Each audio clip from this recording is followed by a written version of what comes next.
యాత్రికుడు George గుండెపోటు వల్ల బలహీనుడైపోయినప్పటికీ ప్రసంగాలు చేయడం మానలేదు. అతను తన్ను తానే చంపుకుంటున్నాడు అనేవారు అంతా. చివరికి 1748లో ఆరోగ్యం పుంజుకోవడం కోసం బెర్ముడా ద్వీపానికి తన భార్యతో వెళ్లిపోయాడు.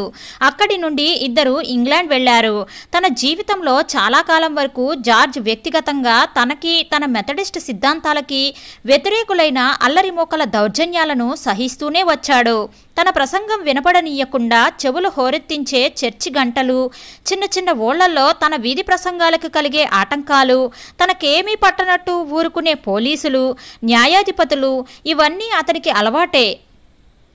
మెల్లకన్ను పాస్టరు గారిని సున్నంలోకి ఎముకలు లేకుండా దేహశుద్ధి చెయ్యాలని ఉబలాట పడ్డ వాళ్ళు కొందరైతే ఏకంగా హత్య చెయ్యాలని పన్నాగాలు పన్నిన వాళ్ళు కొందరు. ఒకసారి ప్లీమత్లో ఒక కుర్రవాళ్ల గుంపు అకారణంగా జార్జ్కి వీలైనంత హాని చెయ్యాలని తలపెట్టి ప్రయత్నాలు సాగించారు. వాళ్ళు ఈ విషయం గోలగోలగా ఓ సారాయి దుకాణంలో కూర్చుని చర్చించుకుంటూ ఉండగా వాళ్లలో ఒకడు లేచి తాను మెల్లకన్ను పాస్టర్ని ఆ రాత్రికే చంపేయగలనని పందెం కాశాడు. మిగతా వాళ్ళు ఆ పందానికి ఒప్పుకున్నారు. కానీ వాడికి ఉరిశిక్ష పడుతుందన్న భయంతో వాడికి తెలియకుండా వాడి మొలలో ఉన్న కత్తిని తీసి దాచేశారు. ఆ రాత్రి ఫ్రెంచి యుద్ధ ఖైదీలను దర్శించి పొద్దుపోయాక తన వసతి గృహానికి వచ్చి పడుకున్నాడు జార్జ్. కాసేపటికి వసతి గృహం యజమానురాలు వచ్చి అతని గది తలుపు తట్టి ఎవరో మర్యాదస్తుడిలా కనిపిస్తున్న యువకుడు అతని కోసం వచ్చాడని చెప్పింది. రాత్రిలో వచ్చే ఈ నికోదేముల్ని ఎప్పుడూ వెనక్కి త్రిప్పి పంపించలేదు జార్జ్.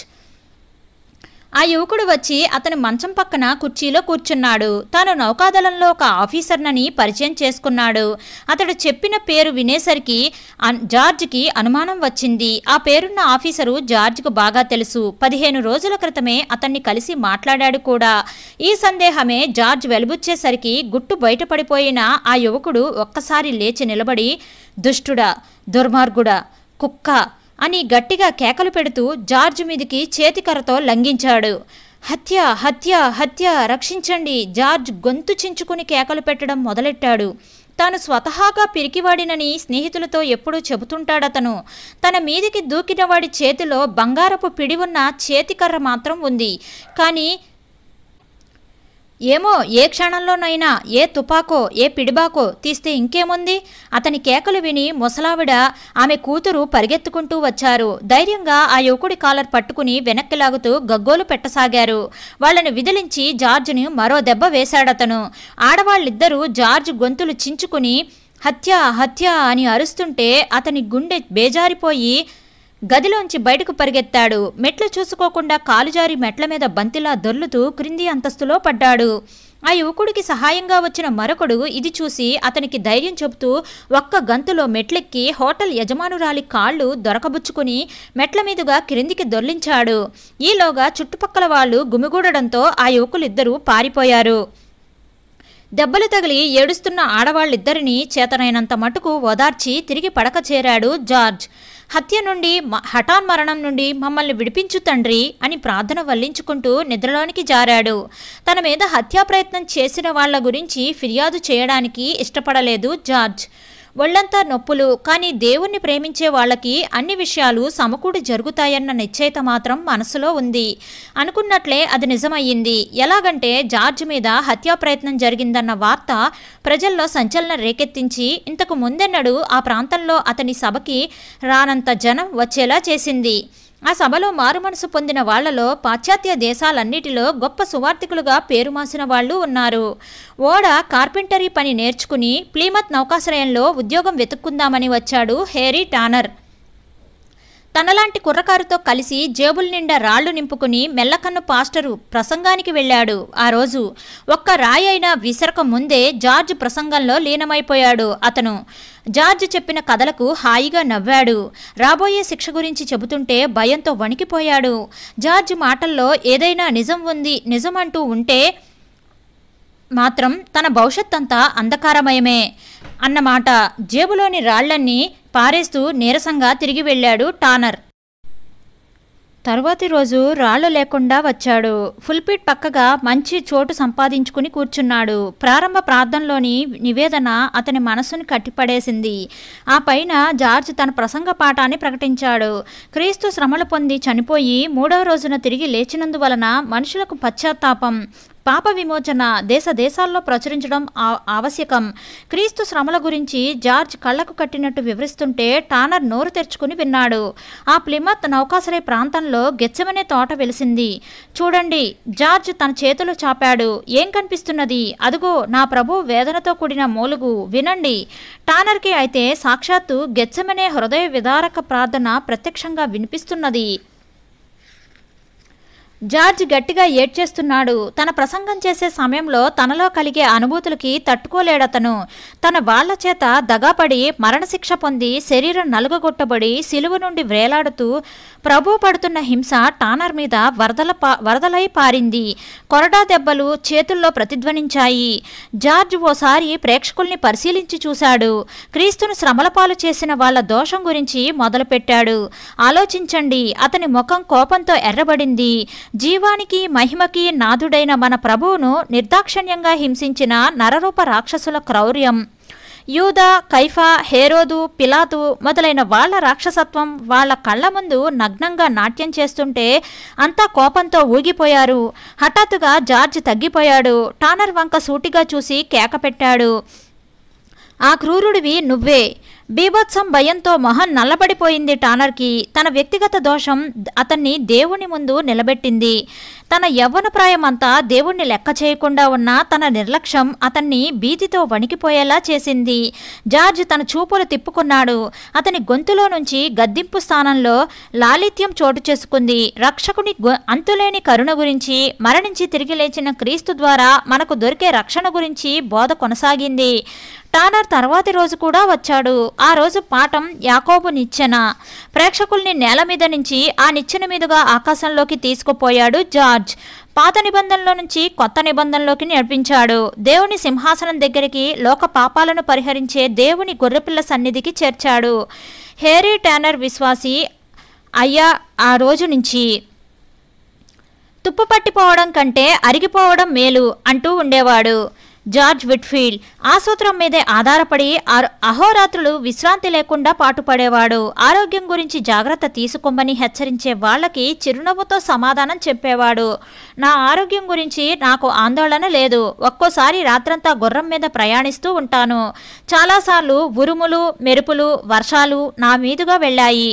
కానీ ఎప్పటికప్పుడు నా ఆరోగ్యం మెరుగుపడుతూనే ఉంది. నా ఉద్దేశంలో నాకిప్పుడే చావు లేదు. ఇప్పటి నుంచైనా నిజంగా జీవించడం మొదలు పెట్టాలి. నా సోమరితనం, నులివెచ్చనితనం గురించి నాకే సిగ్గుగా ఉంది. రాబోయే సంవత్సరాల్లో దేవుని గురించి మరి ఎక్కువగా పాటుపడాలి. అమెరికా ఖండపు కాలనీల్లో ఆ తరువాతి 20 సంవత్సరాల్లో జార్జ్ విట్ఫీల్డ్ ప్రభావం చెప్పలేనంతగా వ్యాపించింది. ప్రతి చిన్న ఊళ్ళోనూ అతన్ని గురించిన ప్రత్యేకమైన కథలుండేవి. అమెరికాను దేవుని స్వంత దేశంగా చేయాలన్న గురి అమెరికా ప్రజల్లో జార్జ్ కలిగించినంతగా మరెవరూ కలిగించలేదు. అమెరికా ప్రజల నైతిక, పారమార్థిక జీవితాల్లో విడదీయరాని అంతర్భాగం George Whitefield. George Washington, Thomas Jefferson Whitefield గురించి అంతగా పట్టించుకోలేదు.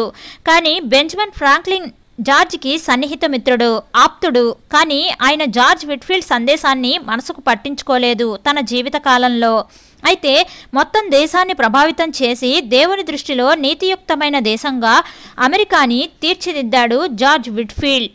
జార్జ్ వ్యక్తిత్వంలో హాస్యం విడదీయరాని అంతర్భాగం. అతని గురించిన సంఘటనలు ఎన్నో ఏళ్ల తర్వాత కూడా చెప్పుకుంటూ ఉంటారు.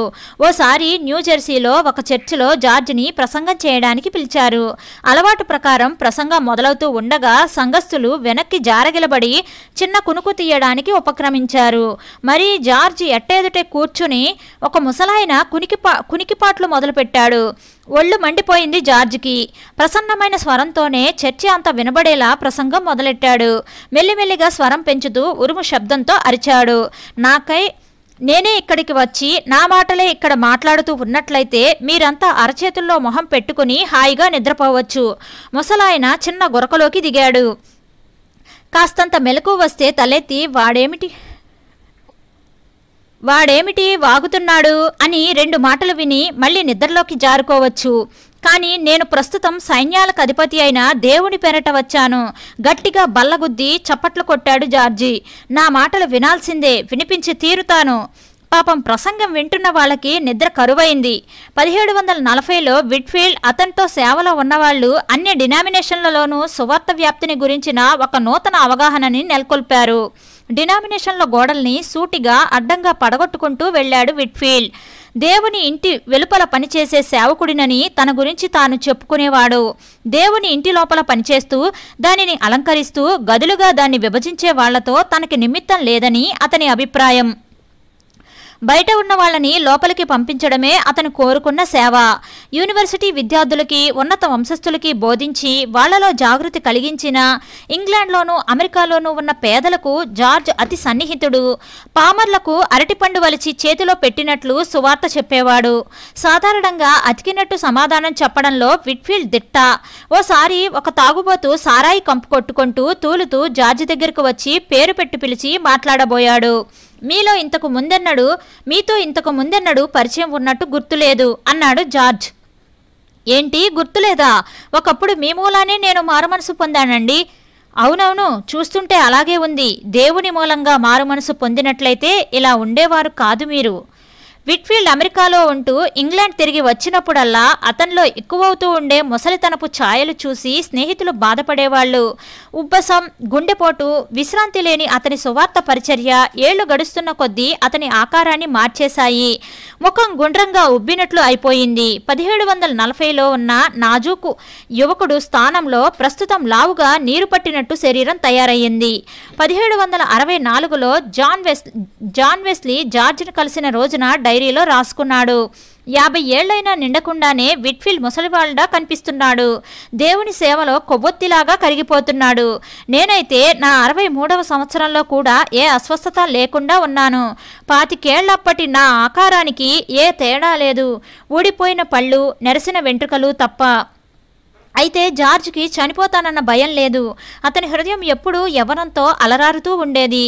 అసలు ఎప్పుడో తాను చనిపోయి ఉండాల్సిందని అతను అంటూ ఉండేవాడు.